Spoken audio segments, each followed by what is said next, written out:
Smart Future vous est présenté par SEAT.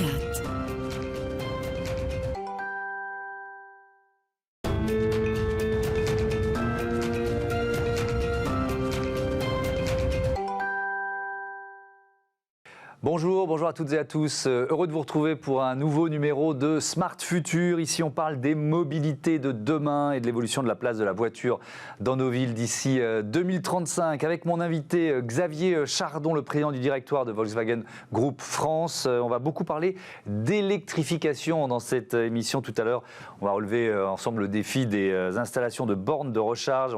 Il débattra avec le président de Covoltis, Ehsan Emami. Mais pour commencer, ce défi donc de 2035, la fin de la vente des véhicules thermiques neufs en Europe. L'industrie sera-t-elle au rendez-vous? La hausse des prix de l'électricité remet-elle en cause ce nouveau modèle économique? Quid des autres énergies comme l'hydrogène? Vous le voyez, beaucoup de questions passionnantes. 30 minutes pour les développer. Bienvenue dans le futur.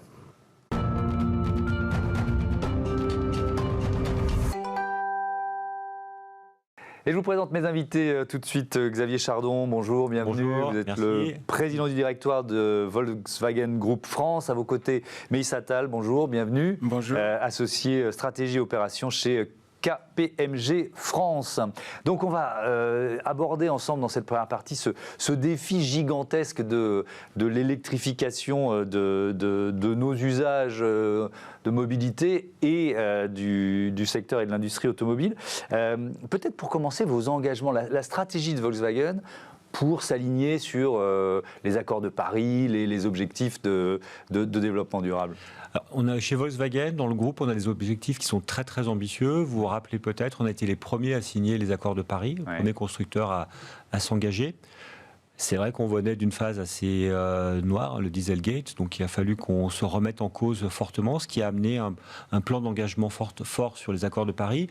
Mais au-delà des accords de Paris, on a même décidé d'aller au-delà et d'accélérer l'électrification de nos gammes. Donc on avance à marche forcée, en investissement comme on n'a jamais investi, et on est dans une phase de transformation totale. Donc électrification à fond, ça a démarré et ça va accélérer. Donc ça veut dire quoi en termes de, si on prend 100 voitures qui sortent dans les différentes marques du groupe, c'est quoi? C'est 60% de voitures électriques d'ici 2030? Je suis à peu près dans le...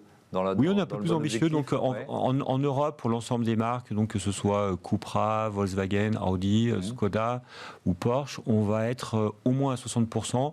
Je dirais quand on pense au marché français, on sera certainement au-delà. J'imagine un bon 75%, peut-être même plus, mais en tout cas, on est véritablement dans cet ordre de grandeur. Donc, c'est un bouleversement total. Il y a encore quelques années, on était à 0% et on est en train de basculer en l'espace de 10 ans. 10 ans à l'échelle du monde automobile, c'est une accélération phénoménale. Ouais. Et ça veut dire même devancer cette date de avant 2035, tout à fait. Donc nous, on se met en ordre de marche d'être prêt en avant. Ça veut dire des transformations totales. Il faut aussi qu'on investisse dans des gigafactories. Donc schématiquement, on a notre principale usine de moteurs qui produit 6 millions de moteurs par an, qui demain va devoir produire des batteries. C'est pas le même métier, c'est pas les mêmes compétences, c'est un rythme qui est complètement différent. Une seconde, vous produisez une batterie. Donc c'est des experts en chimie qu'il faut acquérir, c'est des nouvelles, c'est un nouveau cœur de métier à développer. Donc c'est une transformation brutale, mais passionnante. Oui, effectivement, on va y revenir. Mais Attal, le KPMG a publié une étude en juin dernier, je crois, sur l'électrification automobile en Europe. Si on doit peut-être, pour commencer, donner le principal enseignement de cette étude, vous diriez quoi?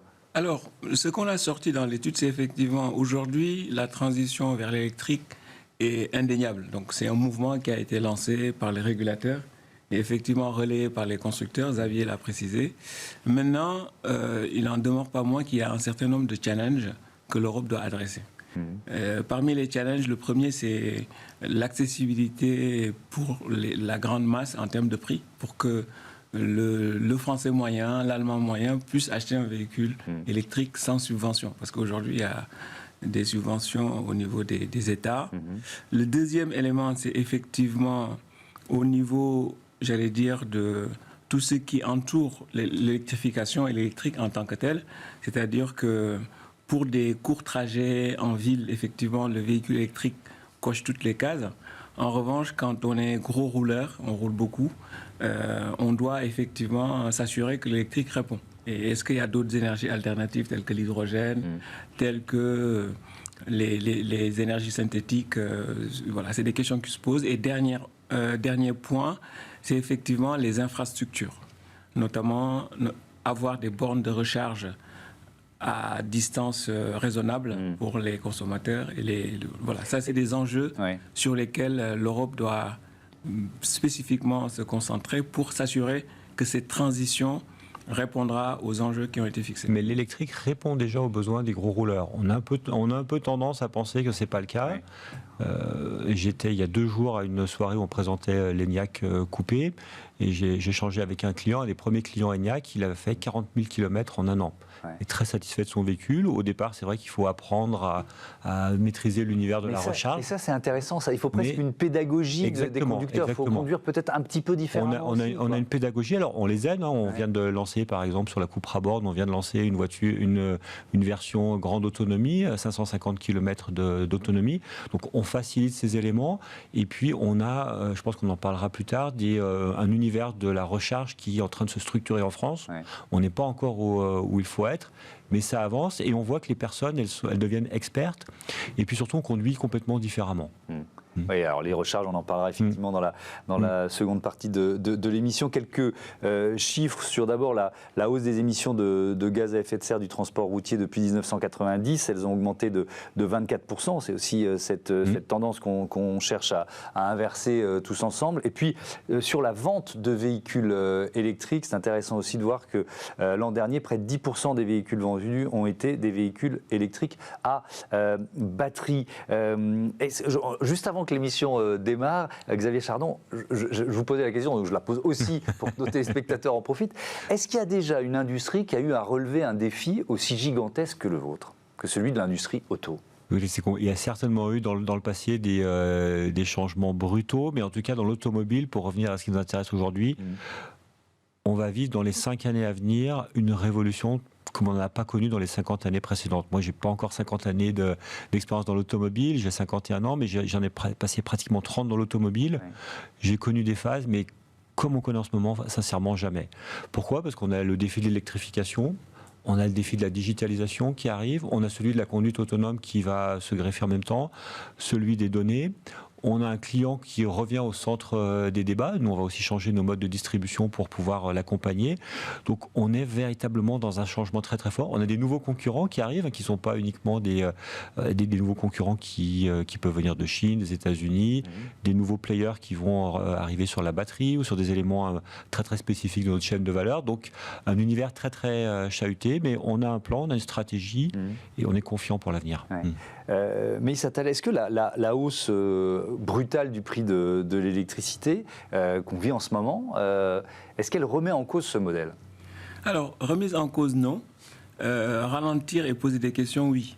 Donc, effectivement, on a vu qu'au mois d'août, effectivement, le niveau des ventes des véhicules essence a un peu remonté par rapport à l'électricité. Et donc, très probablement, effectivement, le fait d'avoir des prix de l'électricité qui ont beaucoup augmenté, ça a un effet. En revanche, comme on l'a dit tout à l'heure, la tendance ne change pas. En revanche, ce qui est nécessaire pour les pouvoirs publics notamment, c'est accompagner ce mouvement-là. Il y a j'allais dire, des mesures qui sont prises, telles que les boucliers et autres, mais l'accompagnement est important, à la fois pour que le prix du véhicule soit abordable, parce qu'effectivement, il y a à la fois l'augmentation du prix de l'électricité, mais il y a aussi l'augmentation du prix en tant que tel. Le lithium, avant la crise qu'on connaît actuellement, a pris plus de 50%, disons multiplié par 5 d'ailleurs, en termes de prix. Voilà, donc c'est quelque chose qui est quand même assez considérable. Donc il y a ces enjeux de pouvoir accompagner le consommateur, mais aussi sécuriser toute la chaîne d'approvisionnement. Alors justement, la double question autour du prix que je vous pose. D'abord, le prix de l'électricité. Est-ce que ça remet quand même un peu en cause le modèle sur lequel toute l'industrie auto se lance, ou pas d'ailleurs? Et puis ensuite, il y a le prix des voitures à l'achat. Donc première question sur le premier point, sur le prix de l'électricité, C'est vrai qu'il y a eu de l'inflation, mais il y a de l'inflation aussi sur les autres, sur les autres carburants. Alors, il fluctue effectivement en fonction des aides de l'État, mais c'est relativement c'est un épiphénomène. L'électricité augmente, mais on a la chance en France de voir que l'électricité pour les particuliers, elle est quand même protégée par le bouclier fiscal, donc maximum 15%. Aujourd'hui, quand on regarde les clients qui utilisent des véhicules électriques, à 80%, ils rechargent à domicile. Donc ils sont relativement peu impactés par cette inflation qu'on connaît dans l'industrie. Donc c'est le premier point. Et même si on prenait l'hypothèse d'un doublement du taux du kilowattheure, le business model de l'électrique par rapport à celui du thermique reste positif. Ce qu'on appelle le coût à l'usage reste très, très avantageux. Donc on a des éléments qui sont de toute façon très très porteurs pour l'électrique, même en cas de hausse sensible. Ça c'est le premier point. Voilà. Et après sur le prix des voitures. Sur le prix des voitures. Alors aujourd'hui, c'est vrai qu'on est, je te rejoins, on n'est pas encore dans une phase de démocratisation complète. En tout cas pour le groupe Volkswagen, on a des produits aujourd'hui qui, à l'exception de quelques e-up qui nous restent, schématiquement démarrent au-delà des 40 000 euros. C'est vrai que c'est cher, mais on est dans un démarrage. La cherté, elle est relativisée aujourd'hui par deux facteurs. Le premier, c'est les aides de l'État, qui sont importantes et on les remercie. Le deuxième point, c'est qu'on a des valeurs résiduelles sur les véhicules électriques qui sont meilleures que celles des véhicules thermiques. Si je prends l'exemple d'une Cupra Born, on est pratiquement à 60% de valeurs résiduelles à 3 ans. Ouais. C'est beaucoup mieux que les modèles thermiques équivalents. Et ça, c'est quelque chose de nouveau. Ça va s'amplifier parce qu'on est aussi capable, avec les fonctions de mise à distance over the air, de mettre à jour les véhicules. Donc on a des véhicules qui vont évoluer et par définition rester plus actualisés, avoir une meilleure valeur de revente. Ça permet de gommer une partie de cet effet. Mais ce n'est pas tout. C'est pour ça qu'on s'engage, on a pris l'engagement en 2025 d'ouvrir une nouvelle usine en Espagne, une nouvelle plateforme pour développer des véhicules de petite taille. Et on a annoncé qu'on aura des véhicules électriques avec une autonomie suffisante à moins de 25 000 euros sans aide de l'État. Donc c'est à partir de ce moment-là qu'on pourra se rapprocher des véhicules thermiques. Et n'oublions pas que le prix des véhicules thermiques va lui en même temps continuer à augmenter, puisqu'on va avoir de nouvelles normes qui vont arriver, notamment Euro 7, qui vont être très très chères. Donc on va avoir finalement un resserrement des prix entre le thermique et l'électrique, et un coût à l'usage qui va rester très très favorable pour l'électrique. Mais Sato, la question des autres modes de motorisation, ce tout électrique 2035, est-ce qu'il n'y a pas un petit côté un peu... Pardon, mais un peu absurde et puis comme radical, quoi. Vous voyez ce que je veux dire? Alors que il y a l'hydrogène, vous l'avez évoqué, il y a les carburants de synthèse. Enfin, peut-être la place pour d'autres modèles, quoi. Alors tout à fait. Disons que c'est un sujet qui est encore sur la table par le fait que, comme j'ai déjà dit, effectivement, les constructeurs jouent leur jeu. Parce qu'aujourd'hui, la situation, il y a à la fois les constructeurs, il y a le consommateur et il y a le régulateur. Donc en fonction j'allais dire, du mouvement et des tendances, il faut effectivement une bonne coordination entre ces acteurs-là pour que l'équation puisse avoir un sens. Aujourd'hui, là, le régulateur, il a été, plus qu'incitatif. Voilà, actuellement, on assiste pour la première fois de l'histoire de l'automobile, d'ailleurs, un marché qui est défini par le régulateur, qui dit à 2035, vous faites 100% de véhicules électriques. Un point intérêt. Alors maintenant, il y a le sujet, est-ce que l'Europe se donne tous les moyens, notamment en termes d'autonomie sur la production de batteries. Donc aujourd'hui, sur la partie lithium, on est à 6% en termes de production. Bon, il y a des objectifs à 18%. Xavier l'a dit, chaque constructeur met les moyens. Mais est-ce que ça va être suffisant? Est-ce que l'Europe sera autonome? C'est une question. La deuxième question, c'est effectivement la possibilité de donner de la place à certaines énergies. Donc l'hydrogène est un candidat, clairement. Il y a effectivement les carburants synthétiques qui sont aussi des candidats. Nous, ce que l'on dit, c'est qu'en fonction des modes d'usage, donc on a parlé des gros rouleurs, on a parlé aussi des poids lourds, d'accord? Il y a aussi ces possibilités-là sur lesquelles les autres énergies peuvent être une opportunité pour l'Europe. Si on parle d'investissement, on peut, quand on est un groupe aussi puissant que Volkswagen, on ne peut pas courir tous les lièvres à la fois? Est-ce que vous êtes obligé de dire, bon, de toute façon l'Europe a dit ça, donc c'est l'électrique on se concentre sur l'électrique. C'est vrai qu'il y a la logique du législateur qui nous incite à aller dans cette voie. Dans le même temps, il faut regarder aussi le bilan de production de l'hydrogène et du synthétique. L'hydrogène, il faut quand même le savoir, ça coûte 3 fois fois plus d'énergie à produire que l'électrique qu'on va avoir dans les batteries. Donc, sincèrement, effectivement, l'hydrogène, il peut être intéressant pour des circuits fermés où on va avoir pour du poids lourd, des bus ou ce genre de choses. Penser que l'hydrogène est une solution d'avenir pour baisser les émissions de CO2, franchement, c'est un non-sens. Quand on regarde du puits à la roue, c'est un non-sens total. Donc effectivement, peut-être que ce sont des énergies qu'on va développer, mais de manière ultra minoritaire, elles ne répondront pas aux engagements de Paris 2050. Donc là-dessus, il faut avoir un discours assez transparent. Et sur les autres carburants Sur les carburants de synthèse, c'est à peu près la même chose. Il faut aussi, le bilan, il est très très compliqué. Nous, on est en train de le développer avec Porsche. On a un partenariat au Chili parce qu'on a la possibilité d'avoir de l'énergie verte, notamment avec de l'éolien. Il y a des vents, donc du renouvelable. Mais là encore, on est sur des prix au litre qui vont être très élevés. On est sur une énergie qui est compliquée à produire. On va s'adresser à des niches et sincèrement, il ne faut pas compter là-dessus pour tenir nos objectifs. Merci beaucoup, Meïs Attal. À bientôt sur Bismart. Xavier, vous restez avec moi. On va parler d'un autre enjeu, on l'a évoqué, mais très rapidement, celui des bornes de recharge.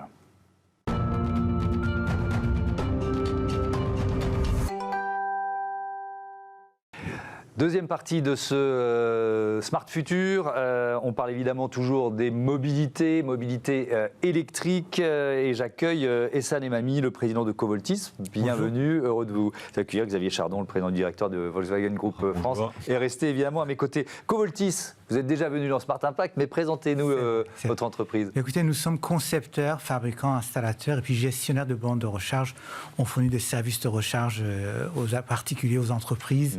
On est sur toute la chaîne de valeur, finalement, des chargeurs accélérés. Ouais. Qu'est-ce qu'elles ont de particulier, vos bornes de recharge? Elles sont un peu plus intelligentes que les autres, on peut dire ça? Alors, en fait, nos bornes sont déjà prêtes pour les prochaines évolutions. Plug and charge, c'est quand vous vous authentifiez automatiquement quand vous branchez le véhicule. V2G, c'est quand les véhicules vont donner un peu de courant vers la maison ou vers le réseau. Et puis, on a développé un système de répartition de charge intelligente qui tient compte de la demande de l'utilisateur. Vous êtes pressé ou vous demandez beaucoup d'énergie, on privilégie votre recharge par rapport à celui d'une voiture qui est juste à côté. Ouais, donc vous avez anticipé sur ce que devient déjà le marché. Xavier Chardon, peut-être commencer par un constat, celui du nombre de bornes de recharge accessibles au public. On en est où? Est-ce qu'on est en retard sur le... On est en retard. Ouais. On est schématiquement, on est environ à 50 000 bornes de recharge en France. Il en faut à terme 20 fois plus. Il faut qu'on arrive à 1 million de bornes pour répondre aux ambitions de développement. Donc on est très très content d'avoir des entreprises qui nous aident dans cette logique, qui amènent de l'intelligence. On voit que c'est un milieu qui est en pleine effervescence. Il y a des investisseurs qui accélèrent. Nous-mêmes, on pense qu'on a un rôle à jouer. Donc on n'est pas uniquement producteur d'automobiles, mais on contribue aussi à démocratiser la recharge, soit en étant partie prenante du consortium Ionity, qui équipe en superchargeur les principaux réseaux autoroutiers européens, mais aussi en mettant en appui nos concessions, nos partenaires, puisque ça nous permet d'avoir un maillage en France qui est important. Et aujourd'hui, on a environ 2000 bornes qui sont déjà installées, mais on va accélérer sur des superchargeurs. Il faut trouver des solutions pour pouvoir recharger rapidement. C'est quoi un superchargeur? Un superchargeur, c'est gagner du temps sur le temps de recharge. Grosso modo, c'est un chargeur qui a au moins 150 kW de capacité. Ça veut dire que pour nos produits, vous rechargez de 20 à 80% entre 25 et 30 minutes.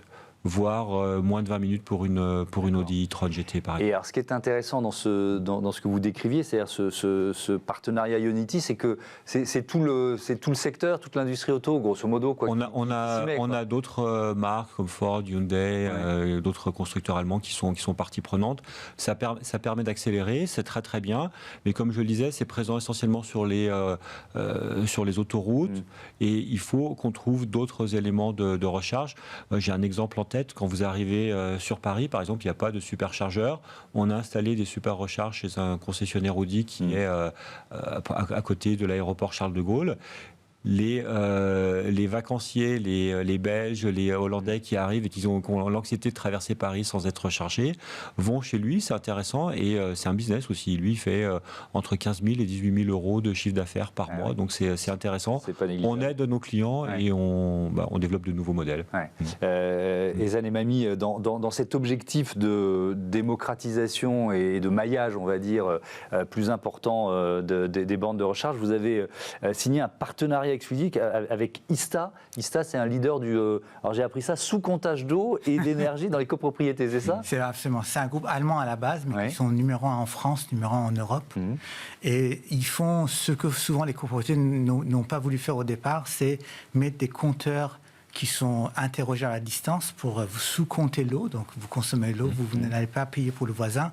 Et également des capteurs sur les radiateurs pour répartir la chaleur. Donc ce sont des gens qui s'intéressaient au secteur des bornes de recharge, puisque c'est aussi un élément de gestion d'énergie dans les bâtiments. Et donc cet accord nous permet de rentrer par la grande porte dans le marché des copropriétés. Parce que ça représente combien de milliers ou de dizaines de milliers d'immeubles Alors, en gestion, Ista gère quelques 100 000 immeubles. Donc vous, ça vous ouvre la possibilité d'installer des bornes dans une partie de ces 100 000 immeubles, quoi, c'est ça.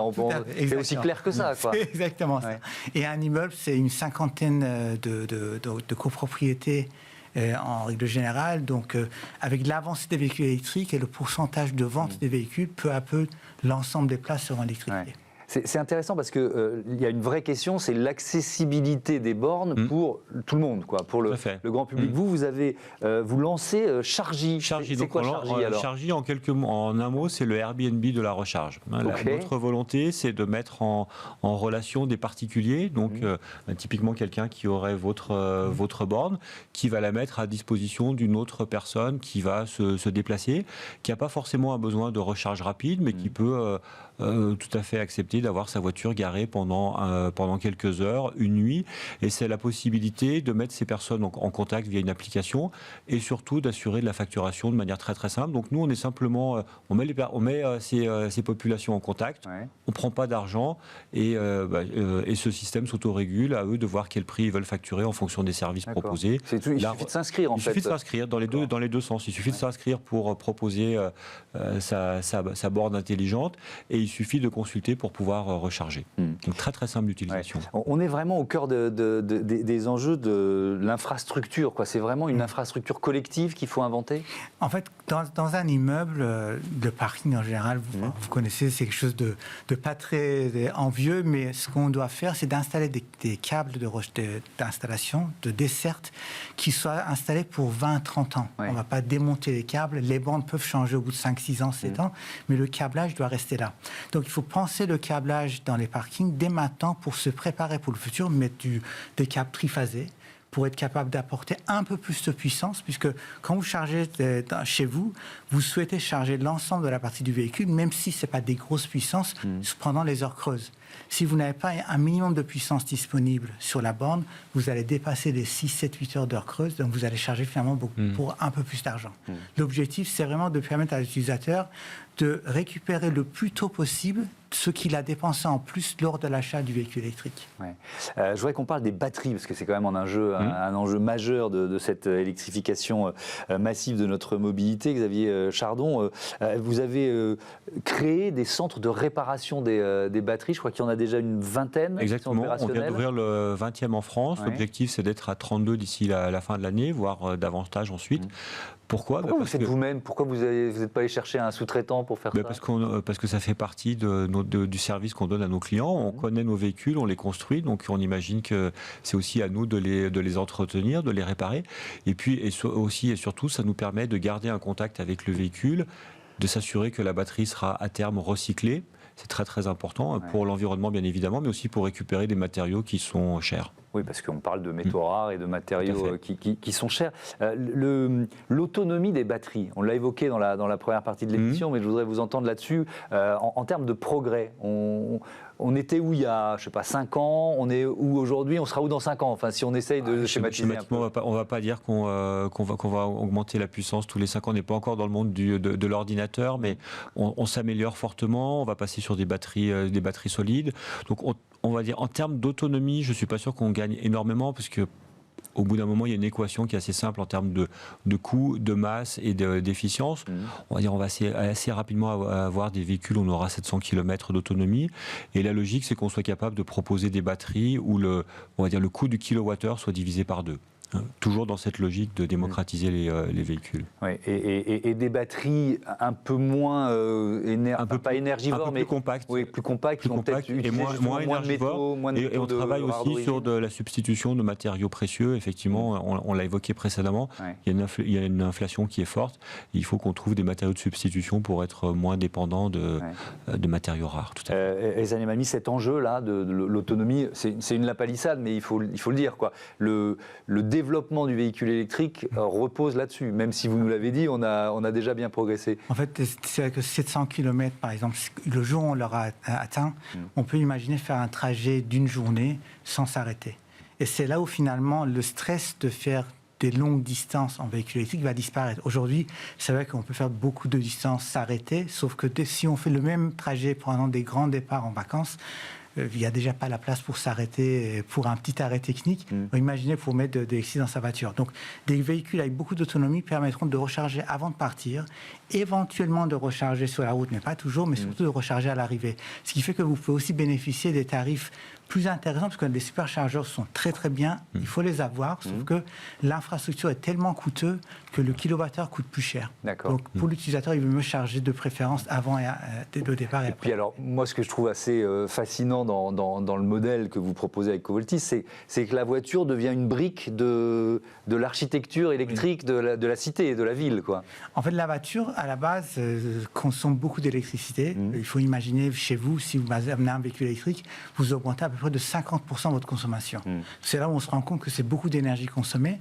Mais en même temps, quand vous rentrez chez vous avec le même véhicule, il a un peu d'énergie encore emmagasinée. C'est rare qu'on descende en dessous de 20 ou 30%. Eh bien, 10% de la batterie du véhicule, c'est suffisant pour alimenter la maison pendant les quelques heures de pointe de soir. Les heures qui sont horribles pour le gestion du réseau parce que les moyens de production solaires disparaissent, il faut relancer des centrales thermiques, polluer finalement l'atmosphère. Donc le véhicule électrique, c'est le tampon d'énergie qui permet de fasser ce surplus de consommation. Donc vous êtes en train de nous dire que là on se pose tous la question de comment on va passer l'hiver, s'il va y avoir des coupures ou pas, etc. Avec votre système, on pourrait un peu faciliter le passage des pics de Alors conso, en fait, les pics sont plus faciles à passer. Maintenant, s'il n'y a plus de gaz, s'il n'y a plus de nucléaire, on ne va pas résoudre tous les problèmes. On est d'accord. J'espère que les centrales nucléaires sont relancées. Ouais. Oui, ça effectivement, mais ce n'est pas exactement le thème de notre débat. Je voudrais qu'on termine, il nous reste un peu plus d'une minute, Xavier Chardon, sur l'engagement de votre groupe en termes de panneaux photovoltaïques. Vous en êtes où? Vous êtes en train d'équiper vos usines un peu partout, c'est ça? Donc on équipe toutes nos usines. On a l'ambition d'avoir des usines qui sont neutres en termes de carbone. On en a déjà 6 en Europe et on continue. Donc la logique, c'est d'ici quelques années d'avoir 100% des usines qui s'inscrivent dans cette logique. Mais ce n'est pas uniquement nos usines, c'est aussi les bâtiments tertiaires. Et si je prends un exemple en France, par exemple, toute notre surface de stockage est maintenant à Villers est recouverte de panneaux photovoltaïques. Et c'est le 5e parc privé en France. C'est un partenariat qu'on a fait avec Engie. Donc c'est une logique gagnant-gagnant où finalement on arrive à proposer grosso modo on couvre l'énergie d'une ville de 10 000 habitants en recouvrant nos aires de stockage. Ça permet aussi de se couvrir contre la grêle. Donc finalement, il n'y a que des avantages, même s'il y a un investissement assez important au départ. Et c'est des choses que nos partenaires concessionnaires font aussi de plus en plus en installant des panneaux sur la plupart de leurs activités. Merci beaucoup. Merci à tous les deux d'avoir participé à ce débat. C'était passionnant. Merci à tous de votre fidélité. C'est la fin de ce Smart Future. Je vous dis à très bientôt sur Bismart. Smart Future vous a été présenté par SEAT.